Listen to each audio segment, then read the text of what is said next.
Buenos días.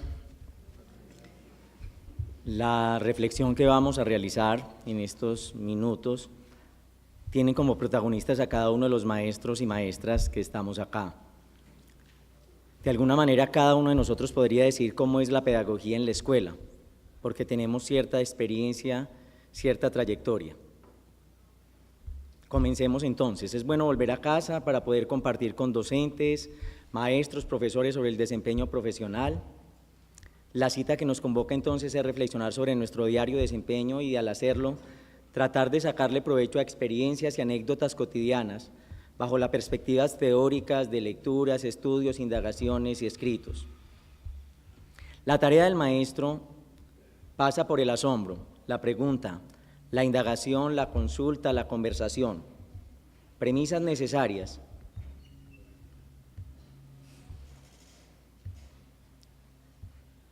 para exponer en un evento y dejar memorias como punto seguido de una reflexión que no se agota a pesar de tantas contrariedades.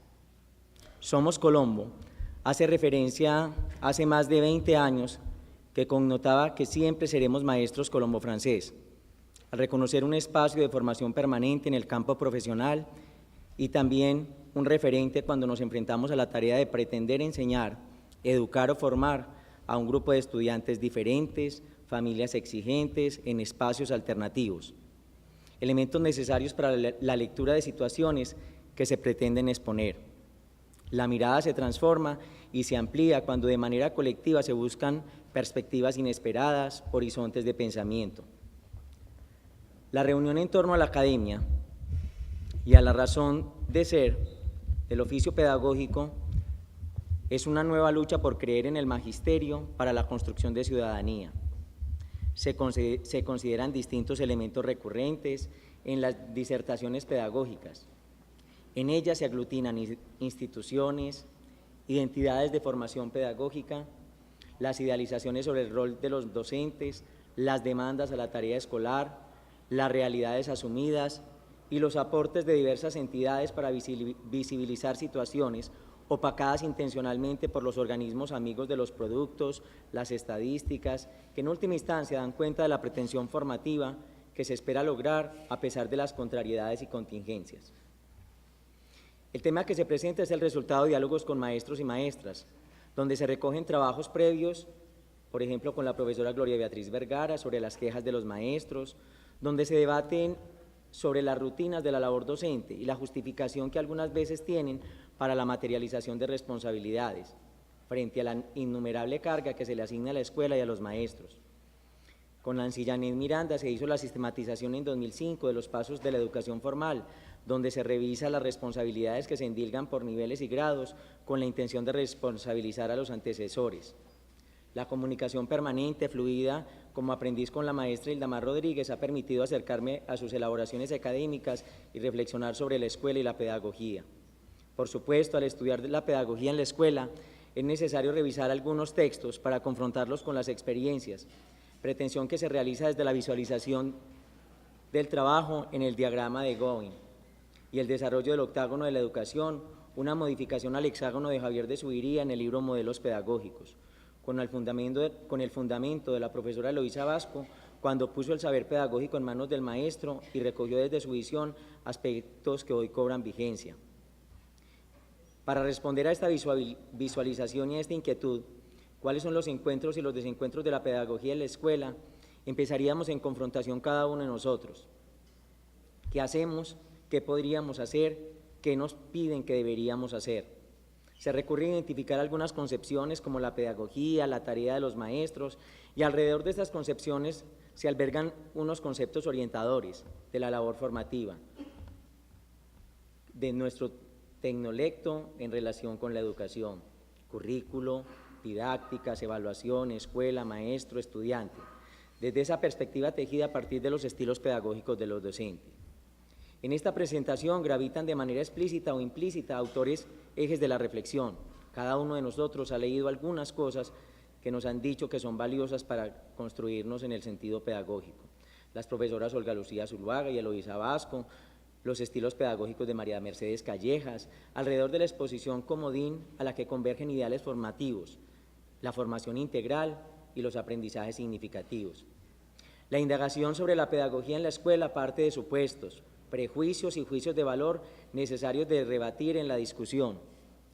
¿Es verdad que cada maestro tiene su propio método? Si es verdad, ¿cómo lo concibe, lo explica, lo conceptualiza y lo aplica? Surge entonces un nuevo interrogante. Si los maestros son eclécticos y toman de cada método un poco que les sirve, ¿cuáles son los métodos empleados en las prácticas y cuáles son los fragmentos en los que se reconfigura la práctica de cada maestro? La sentencia que reúne la evasión de la epistemologización de la labor docente se traduce en el saber popular: el que sabe, sabe, y el que no sabe, enseña. La pedagogía en la escuela. Para Olga Lucía Zuluaga, la pedagogía es la disciplina que conceptualiza, aplica y experimenta los conocimientos referentes a la enseñanza de los saberes específicos en diferentes culturas. La apuesta por este concepto permite un campo abierto de posibilidades en torno al estudio y la estructuración de presentación de contenidos en situaciones concretas, bajo la denominación de didácticas específicas. Cuando se centra la reflexión sobre la cotidianidad de los docentes, a partir del cuestionamiento sobre la misma práctica, se retoma a Vasco en el saber pedagógico, cómo se materializan las inquietudes, qué, para qué, cómo y a quién se enseña.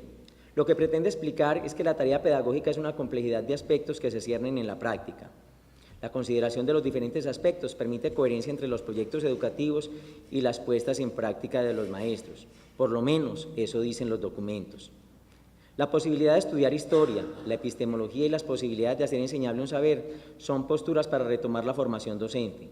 Sin embargo, un desencuentro con esta posibilidad es que la labor docente se convierte en un trabajo instrumental, operativo, de mantener ocupados a los estudiantes y cumplir una infinidad de funciones específicas, como las demandadas en el artículo 4 del 1278 y el artículo 9 del 1850. Dentro de las tareas diarias se halla el desencuentro de docentes pregonando que no necesitan conceptualizar porque la enseñanza es una práctica y hay que responder por planes, programas y asignaciones. A mí me contrataron fue para dar clase. La pedagogía en la escuela se entiende implícitamente como lo que pretende hacer un docente cotidianamente en el ámbito escolar a partir de las diferentes intervenciones. La pedagogía se percibe como una amalgama de posibilidades desde las perspectivas pedagógicas en torno a las pretensiones formativas, las formas de presentar los contenidos, los recursos empleados y la evaluación de los aprendizajes. En los contextos, profe, ¿usted nos enseña para que aprendamos o para ganar dinero? En la pregunta quedan identificadas algunas de las expectativas que se tiene con la educación, el debate entre transformar la sociedad o perpetuarla. A propósito, se hace alusión a la expresión de Rocío Dúrcal en la canción Costumbres, pues al expresar que no cabe duda que la costumbre es más fuerte que el amor, se relaciona con las rutinas, las monotonías, el tedio, que se convierten en actividades cotidianas. En este caso, la educación que mata el amor, el asombro, la pasión por conocer algo o por asistir a la escuela.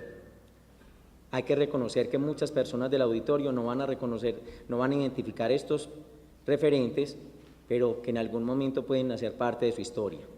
Se asume entonces la esperanza con Lucio Batiste de seguir la existencia con un propósito, lo aprenderemos solo viviendo, como un llamado a la exploración, al asombro, a la finitud. El Gran Combo de Puerto Rico sostiene en Arroz con habichuela una parodia que puede aplicarse al ámbito de la educación. Más que elementos sencillos, que simples instrucciones, más que unas sentencias, la tarea formativa llega hasta un final insondable. Las lecciones son de vida, son completas, no son derroteros, son propuestas de trabajo arduo, por aprendizajes para asumir realidades. Esto no es la A y la B, esto llega hasta la Z. Esto no viene en los libros, no se enseña en la academia. Esto es poquito a poquito, luego el esfuerzo se premia. Si en el apartado anterior se asumía la pedagogía como conducir o instruir a niños, se le puede dar la respuesta al niño que formula la pregunta con los intereses manifiestos en el contexto. Los maestros son asalariados y trabajadores del sistema productivo, pero a la vez tienen la noble tarea, idealizada en la palabra vocación, de formar los ciudadanos que la sociedad requiere. Nada más ambiguo y extenso que tratar de definir el contexto, una mezcla amorfa de elementos sociales, culturales, políticos, económicos, históricos, geográficos, entre otros, fusionados en espacio-tiempo determinados. Es necesario leerlos, precisarlos para dar cuenta de las actuaciones, empero es arduo particularizar el efecto de los contextos en la existencia de los sujetos. Varias narraciones cuentan del el ingente esfuerzo de algunas administraciones públicas por poner la educación en el rol del aspecto generador del desarrollo social. No obstante, todavía se reconocen situaciones de premodernidad y modernidad en el entorno. Clases alrededor de un árbol en la geografía regional por las faltas de condiciones logísticas e infraestructurales, carencia de recursos para desarrollar actividades. El dilema de lo legal y lo legítimo es una consideración importante mientras el sistema educativo se mueve por la legislación emanada desde el Ministerio de Educación. Voy a tomar distancia del texto para que revisemos entre todos lo que se pretende mostrar con las diapositivas. Y al hacerlo los estoy invitando a la publicación que aparecerá en las memorias del evento. Cuando pensamos que somos maestros del siglo XIX, maestros del siglo XX en instituciones del siglo XIX para estudiantes del siglo XXI, reconocemos la perplejidad que nos causa a los maestros las prácticas formativas y pedagógicas. En un lado está pensado la escuela con su papel de socializador y por el otro lado los sujetos que llegan a ella. En palabras de Jules Selmas, decíamos algo que nos duele, pero que sigue teniendo vigencia. La escuela es la oficina de recepción de la fábrica, es el alma de la sociedad, mientras que la producción es el cuerpo. El poder adapta, forja, modela, moldea, cuela, forma, arregla, condiciona, rectifica, deforma, petrifica la estructura del carácter del recién nacido para que éste se integre en los diferentes órganos de la sociedad. La educación los desocializa, los culpabiliza, los acompleja, los neurotiza, los reprime, los desvitaliza, los anonada, los adoctrina, los militariza, los embrutece, los somete, los desespontaneiza, los adifica, los masoquifica, los robotiza, los industrializa, los ciudadaniza, los patriotiza, los fosiliza, los hace reventar.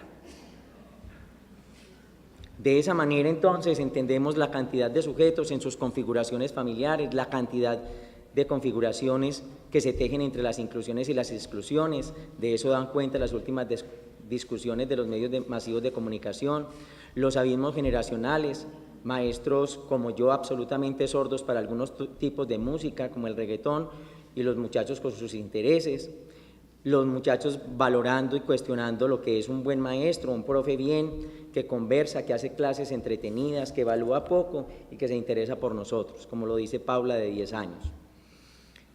Nos dicen entonces que leamos cuáles son nuestros estudiantes. Entonces, en algunas de las clasificaciones nos hablan de generaciones Z, X, Y, millennials. Nos hablan que los muchachos se comunican por imágenes y usan redes sociales para expresarse, pero no es la formación académica o las propuestas de la escuela las que les llaman la atención. La comunicación es inmediata, rápida y eficaz. La atención es dispersa, esperan 40 segundos. Interactúan con el contenido y con las personas al mismo tiempo. Mientras nosotros decíamos, cuando alguien habla, se le escucha y se le mira la cara. La información no es un privilegio, es un derecho. Tienen unos nuevos modos de aprendizaje, muestran recelos frente al sistema educativo tradicional, demandan enseñanza práctica, flexible, orientada a las experiencias y habilidades que les ayuden a afrontar un futuro laboral de incertidumbre y cambio. Se vinculan a proyectos colectivos de trabajo en red, con creatividad como componente principal. Posiblemente no son las demandas de la escuela ni las ofertas de la escuela las que crucen con esas expectativas de los estudiantes. Los estudiantes forman culturas, subculturas, tribus. Son preguntas que nos hacemos, porque de alguna manera decimos que todos están bajo el mismo rol y la misma forma. Están en unos estereotipos mediados por la fama de modelos, cantantes y deportistas, pero a la vez cada uno está reclamando su identidad y su espacio. Dinero fácil y efectivo, a costa posiblemente de la ardua tarea del estudiar. Los medios de comunicación sirven para la expresión y mucho más si son redes sociales. Se debate entre las prerrogativas y amparos de la Ley de Infancia y Adolescencia frente a los niños delincuentes, por ejemplo. Pero ellos sienten muchas preocupaciones, que pueden ser las preocupaciones que compartimos con los adultos o que comparten con los adultos. La droga, el sexo, la música, la aceptación, la apariencia, el culto al cuerpo, la belleza, lo que llaman los adultos seres integrales para un presente y un futuro. El futuro posiblemente no sea la preocupación fundamental de ellos. Se sienten abrumados por una información cuando tiene mucho texto y cuando no les llega. El consumo y los medios de comunicación saben interpelar esa situación y les demandan a ellos unas necesidades que la familia debe incorporar en su canasta familiar. Hay un debate que el Colombo francés lo tuvo hace mucho tiempo y todavía lo tiene en su proceso de formación, si garantizamos la autonomía frente a la heteronomía. Siguen siendo heterónomos, siguen siendo obedientes mientras les conviene, pero están luchando por su campo en el mundo autónomo. De la misma manera, entonces, pensamos en los docentes, y a los docentes nos están demandando en todos los espacios de formación o de desempeño laboral en los procesos de selección, que tengamos una formación en un saber, que si somos licenciados o tenemos un título profesional alrededor de ese saber mucho más, pero necesariamente que tengamos unas reflexiones pedagógicas y algunos certificados pedagógicos. Si mostramos investigación con escritura y divulgación en algunos medios, mucho mejor. Si logramos identificar medios tecnológicos o tecnologías de la información y comunicación a las intervenciones, mucho más enriquecedor para las instituciones. Y una segunda lengua, tener B1 en una de las pruebas internacionales o de acuerdo con el marco común europeo, sería una pretensión ansiada. Y en última instancia, que parece ser la de menos, hablan de una formación integral. Cuando se enuncia entonces al docente, se le dan varias características. Hay quienes han contado hasta 450, yo les traigo más de 60 solamente, para decirles cuáles son las expectativas que tienen con nosotros. En última instancia, uno puede decir, un buen maestro es un ser humano vulnerable, que pretende ser feliz, que atiende las contingencias, que trata de aprender a escuchar, que se torna en un cuidador y en un acompañante, y algunas veces en un buen conversador. Sin embargo, desde diferentes lugares le están planteando al maestro muchas expectativas. Mateo, de 8 años, dice que enseñar es como contar chistes, que esa es la didáctica, y en eso se gana la vida el papá, contar chistes, porque de alguna manera es esperar que la interacción y el cuento sea diferente. Para responder a la inquietud sobre si cada maestro es un método, nos devolvemos a María Mercedes Callejas para ver si en algún momento los maestros hemos hecho la reflexión y la relación con lo que establecemos con nosotros mismos, con lo demás, con el saber y con lo que llamamos contexto. Estamos diciendo, tenemos un saber, cómo sabemos hacerlo, cómo lo comunicamos y eso en qué impacta nuestro ser. De alguna manera podríamos decir que cada docente construye su estilo pedagógico, pero que hay que reconocerlo en las prácticas. En esos elementos podríamos rastrear, y efectivamente se han hecho desde diferentes indagaciones, cómo planeamos los maestros. El desencuentro que encontramos, permítanme el pleonasmo, es decir que algunos maestros no planean, porque las mismas instituciones les dicen, si usted ya tiene un título, usted no necesita planear, o ya se hizo una planeación al principio del año, ya con eso se van hasta el resto del periodo académico. ¿Cómo presentan los maestros los contenidos? Bajo la tutela del texto guía, súper estudiado, cuáles son las formas distintas, innovadoras, diferentes, entretenidas, dicen los otros maestros, no somos recreacionistas, yo vine a dar clase. ¿Cuáles son las formas de evaluar como un mecanismo de poder para responder a las pruebas estandarizadas o con otra condición diferente de aprender, saber, valorar? Aquí vamos a pasar por unas intenciones que tenemos cuando llegamos a la escuela. Va a ser una constante la idealización de la formación integral, pero hay muchas intenciones, muchos saberes, muchas secuencias. Finalmente uno va a la escuela primaria, de primero a quinto, a leer, escribir, sumar y restar, pero cada uno de los maestros y cada institución va colocando unos parámetros para hacer la talanquera y la promoción. A la escuela se va a hablar, escribir, escuchar, pensar, solucionar situaciones cotidianas. La escuela es el espacio propicio, entienden otros, desde el mercadeo, para las ideologías, los servicios, los bienes y los consumos. Hay demandas por los contenidos y los conocimientos desde todo punto de vista. La responsabilidad social se la cargan a la escuela. El sentido de la convivencia, jugar a la democracia, plantear alternativas de paz. Últimas 2 semanas, volver a enseñar historia, no está pues en ciencias sociales, ¿Y en qué momento se perdió la historia? ¿Cuál es la condición? Volvemos y retomamos una discusión de los años 80, cuando Salomón Kalmanovic está en la Universidad Nacional, planteaban de qué manera se enseñaba la historia, el culto al héroe o la relación con las ideologías. Hay posibilidades integrativas para esa cantidad de responsabilidades y saberes que se tejen en la escuela. 9 áreas obligatorias que se convierten en 10, pero en las demandas de los supervisores de Secretaría de Educación empiezan a aparecer cómo se hace la seguridad vial, cátedra de emprendimiento, estudios afrocolombianos. Lo más nefasto es que tenemos estudiantes de primero de primaria que cargan 17 cuadernos o instituciones educativas donde hay 21 proyectos escolares. No sabemos si se logra con esa pretensión. Los niños dicen, en relación con todos esos saberes, que incluso puede ser la respuesta de muchos de nosotros, ¿a qué fueron al colegio? A jugar, al recreo y a la salida. Generalmente a vacaciones es lo mejor y cuando tenemos que quemar los cuadernos de los años anteriores. La evaluación entonces se teje entre esas realidades y esos ambientes formativos. Se promueve la autonomía de las instituciones, pero en los informes se pide concreción en una apuesta única, uniformada y regulada. Hay particularidades, pero se pierden la multitud de las formalidades. La evaluación entonces como encuentro es la pretensión del aprender, corregir, profundizar, mejorar, valorar. En los exámenes a uno le preguntan lo que no ha estudiado, decía Nicolás, y dejemos los puntos suspensivos con 4 elementos fundamentales.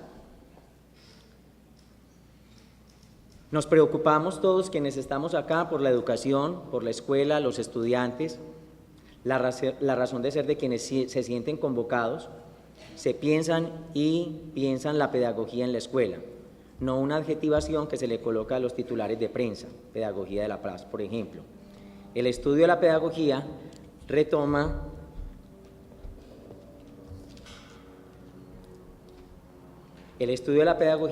los principios de pensadores y fundadores, es decir, quienes estudiamos pedagogía volvemos y retomamos muchos de los elementos que se han dicho en los últimos 100 años. Ahí hay variaciones en intencionalidades, presentaciones y resultados. El asombro y la inquietud son características de quienes piensan alternativas diferentes con la educación, frente a los juicios que rechazan una educación tradicional, paquidérmica, anquilosada. Posiblemente sean nuestras excusas y pensemos en rotular quiénes son maestros de un lado y quiénes son de otro, como en este momento el título nos invita a pensar cuáles son los encuentros y los desencuentros que tenemos con la pedagogía en la escuela. Hay unos dilemas frente a las tecnocracias educativas, los retornos a las tecnologías educativas, los procesos de certificación, acreditación, sistemas de calidad, autoevaluación con miras al reconocimiento, que son políticas ambiguas con un trasfondo eficientista que vuelven al maestro y a la institución para responsabilizarlos de los malos resultados en las pruebas internacionales. ¿Cuáles son los encuentros de las pedagogías?